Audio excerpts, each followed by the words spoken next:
কুষ্টিয়ার কুমারখালী উপজেলায় মাত্র ৩ মাসের আরএমপি প্রশিক্ষণ নিয়ে নিজেকে ডাক্তার পরিচয় দিয়ে চিকিৎসা দেওয়ার অভিযোগ উঠেছে এক ব্যক্তির বিরুদ্ধে।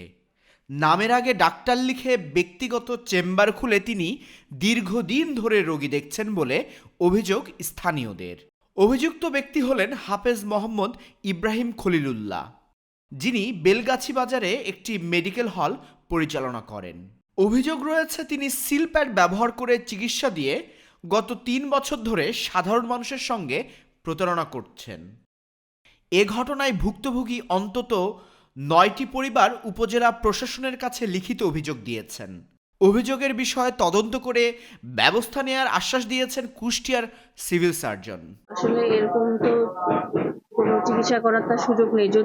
যদিও আমার কাছে এখন পর্যন্ত লিখিত কোনো অভিযোগ আমি পাইনি, কিন্তু যদি পেয়ে থাকি এবং যদি দেখি যে আসলে কোনো শিশুর জীবন এরকম সংকটাপন্ন অবস্থায় আছে, আমরা অবশ্যই ব্যবস্থা নেব।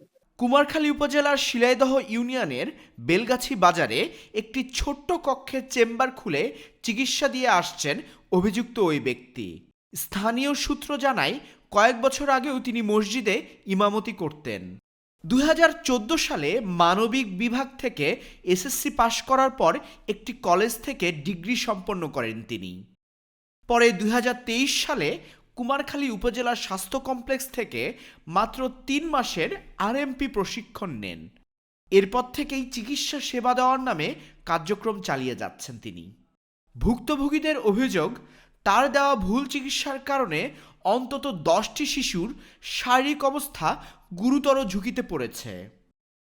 কয়েক মাস আগে চুলকানির সমস্যায় সন্তানদের নিয়ে ওই চিকিৎসকের কাছে যান তাসলিমা খাতুন নামের এক নারী। অভিযোগ রয়েছে তার দেওয়া ইঞ্জেকশনের পরে তাসলিমার 4 সন্তানের শরীরে নানা জটিলতা দেখা দেয়।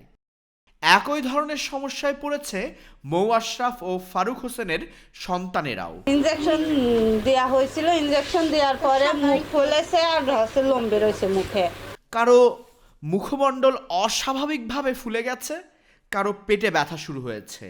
এছাড়া শিশুদের শরীরে বিভিন্ন স্থানে ক্ষত ও অন্যান্য শারীরিক জটিলতা দেখা দেওয়ায় পরিবারগুলো এখন চরম উদ্বেগের মধ্যে রয়েছে।